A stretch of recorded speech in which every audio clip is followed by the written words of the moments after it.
Taylor. Hey, how's Hank it going, Jr., nice to actually meet you. You too, yeah. It was great to have you reach out to me. And, Of course, yeah. normally when I do my podcast, I always like to talk about I'm coming in from a little corner in the Tampa Bay area. Yeah. And it's not this corner, so we're in a different location. You had You're to come right. out here to Chanko's, and this is kind of a little bit of a special thing to you, why you picked Chanko's to meet. So why is Chanko's special to you? Yeah, good question. So actually, I just like the food here, first off. This is the only place that makes the hero okonomiyaki, which is like a really unique Japanese dish. And I found out recently when I was looking for places that Elvis sat in this exact same booth. Yeah. So on the first album of Elvis, where he's got the acoustic guitar and he's jamming out, that was at the Armory in Tampa. And I never knew that because I was looking for like, special places to film, good like photo shoot locations. And it turned out that Elvis performed at that location and he actually ate at this diner location before doing that film or the album shoot. Yeah, that's really cool to have that history. And, it's really special because you're a musician. Specifically, you're a guitar player. Yeah. How long have you been playing guitar? I've been playing guitar for 22 years now. Okay. Yeah, for a while. And so we won't do any math calculations to try to figure out the age, but 22 years is a long time. Yeah. But what got you into actually, playing music, and why the guitar? Good question. So I actually started playing music when I was about 10 years old, and I did percussion in the band and everything. And I just remember, who was it? It was seeing the Smashing Pumpkins. Oh. I saw the Smashing Pumpkins play at the Omni in Atlanta in 1996. And that just changed my life for like seeing Billy Corgan play guitar. I wanted to play guitar because I had started out on the drums. And then from there, just seeing people like Derek Trucks at the Tabernacle was a life-changing show. Seeing Al DiMeola play is another amazing player. And also shout out to some guys from Atlanta, like Barry Richmond is really amazing, Eddie Wright, Kevin Scott, Nick Johnson. I could just go down the list of like people I met at open mics at Casper Hill and just really inspired me to play. Yeah, it sounds like you've had a lot of influences over the years. And, when you mentioned some of these influences all the way from some of the local talent to big names like Elvis, like when you do your music, does any of those influences actually transcend into your music, or do you got your complete style, or is it a combination of both? That's a really good question, Hank. I think from the performance aspects, I am trying to channel people. Like in my mind, I do want to be cool, like Chuck Berry on stage, or Hendrix. But in terms of recording, actually no. Like recording, I can be influenced from anybody. Like who have I listened to lately? Sean Deason, who's a house artist, Desired State. I'm a big Radiohead fan. I'm a big Beatles fan, and my recordings can go anywhere. It's just kind of like whatever flavor I'm most interested in at that moment. Okay. Yeah. Now take me back to when you were a kid. I mean, we all heard of, the fancy guitars and what everybody considers, great. But what did you actually start on? Good question. Yeah. So my first guitar was a $40 eBay guitar. It was just a small, like a toy guitar that you would see a kid playing, from JCPenney or something. And then I got a Squier Stratocaster, which was like my upgrade kind of guitar. Okay. Yeah. And, you mentioned eBay, so that means that you're still in the newer era, because when I was growing up in school, we used to get Sears pretty much. Yeah. There you go. Yeah. And it was like a Sears guitar essentially, or like what you would see at Woolworths, even going back in the day. Mm-hmm. And when you first started out, what was some of the songs that you like kind of wanted to play right off the bat? Because I know when I was young, and I never really had the knack to stick with it, but I would tell my music teachers, no, I don't want to play Ode to Joy. I want to play some of this stuff. Exactly. Like, what were some of the things that you wanted to get into? Good question. For me, it was Cream. Cream was the group that just blew the lid off for me. And then hearing Jimi Hendrix, Are You Experienced, Purple Haze, other ones too, like Joe Pass. Hearing Joe Pass Virtuoso, I had never heard such amazing talent on a unplugged guitar. Yeah. And I can just go down the line. Neil Young was another one. The Who.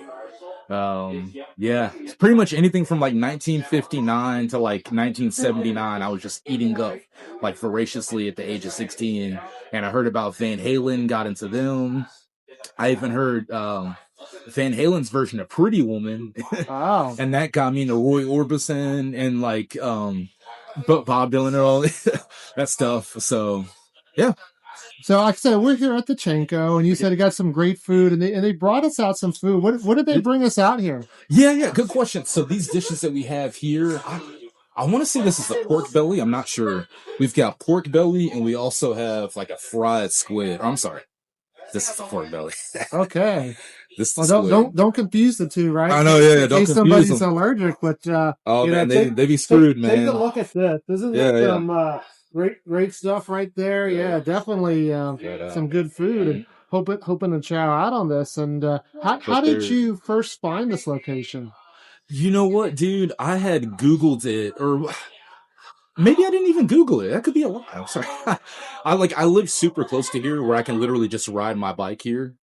And I like the fact that it's a self-serve kind of place. Uh-huh. You just pay cashless at the kiosk, and yeah, you just kind of come here, chill, and Yeah, I get definitely some like good the food. vibe here. You know, they got some music playing, and earlier we were outside and kind of filming Hot, some yeah. stuff for some promos and stuff. And Mm. where do you normally though like to play?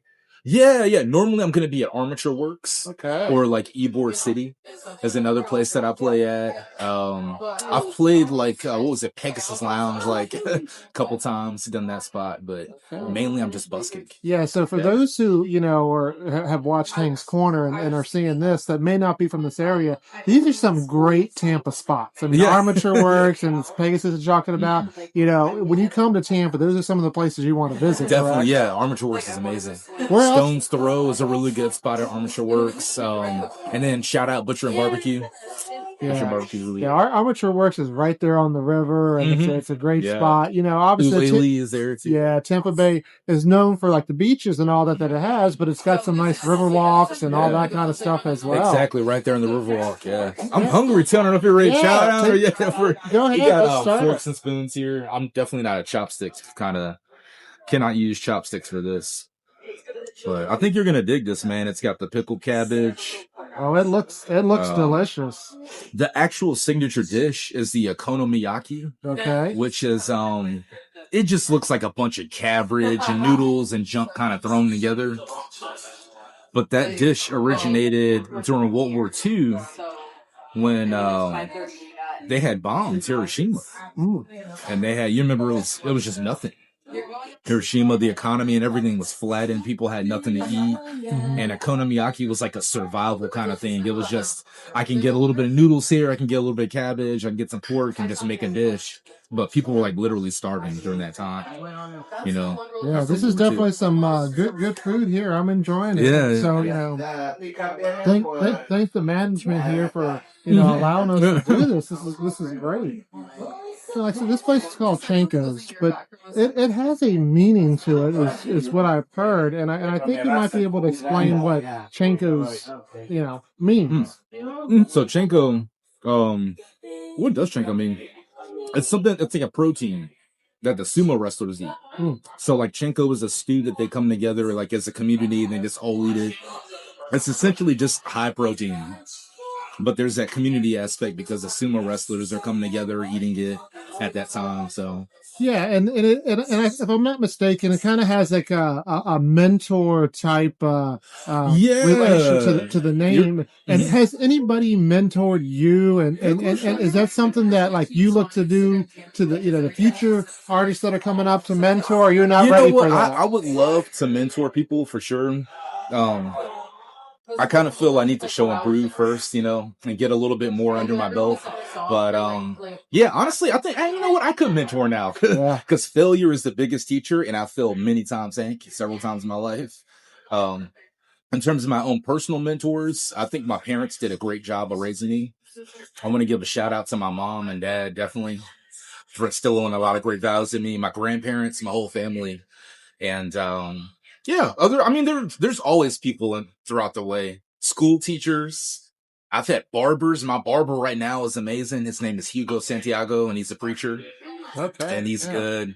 So not so much like musicians, just really more family and Well, could be it's local always business good to owners. have Yeah. that support system, and it doesn't necessarily have to be somebody that's mentioning in the actual genre that you're working on, but to have that support system to encourage you and keep you going, because that's sometimes what you need. And we see people that defy all odds and can do it no matter what it was thrown at them, and then you have others that, like you said, have a good support system. Exactly. Yeah. But I'm curious, we talked a little bit about the age, and we didn't calculate exactly how it was, but I'm 90 years old. Just so you know. I'm 95. yeah. But you had been in the industry for a while, but you just recently reached out to me to start doing some promos.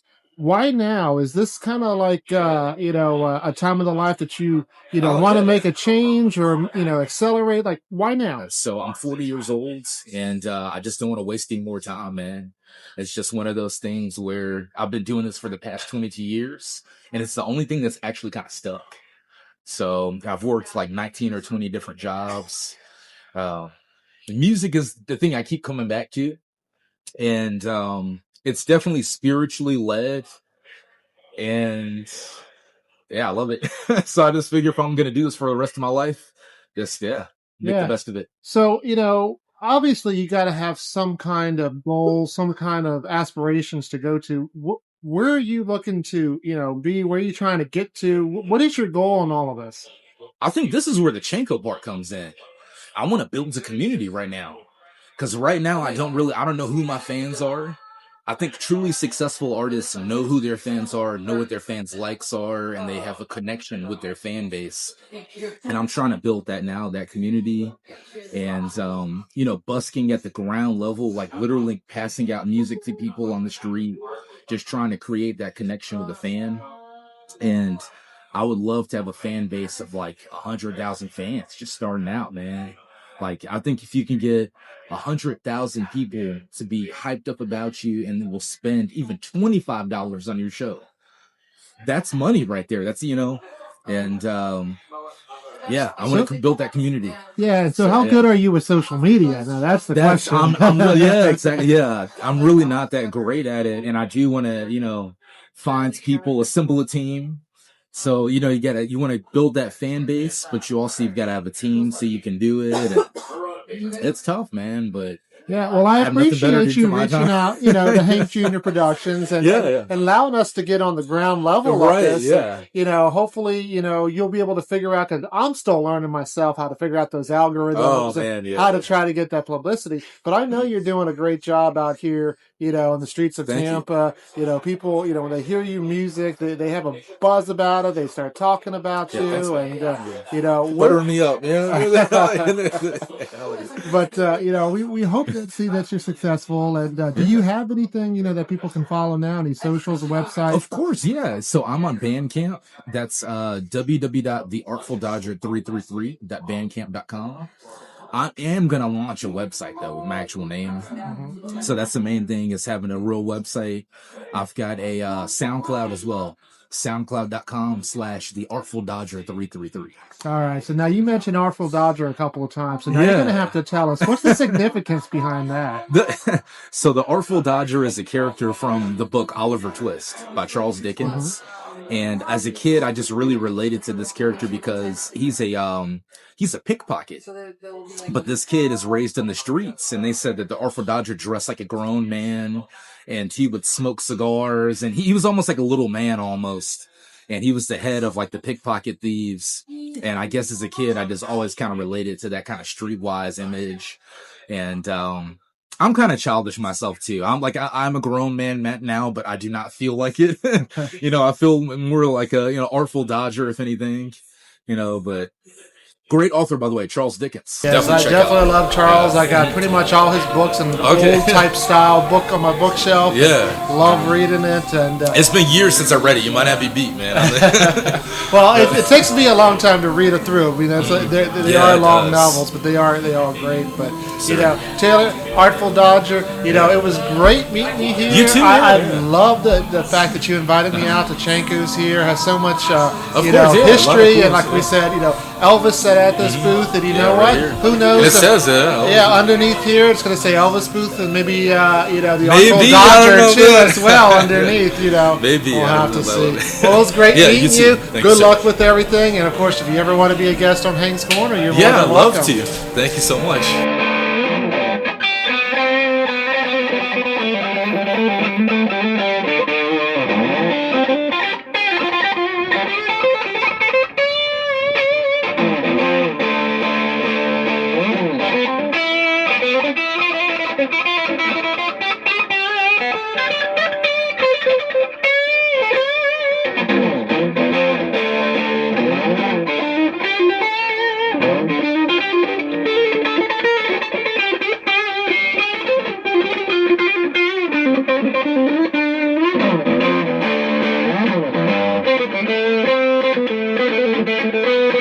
Thank you.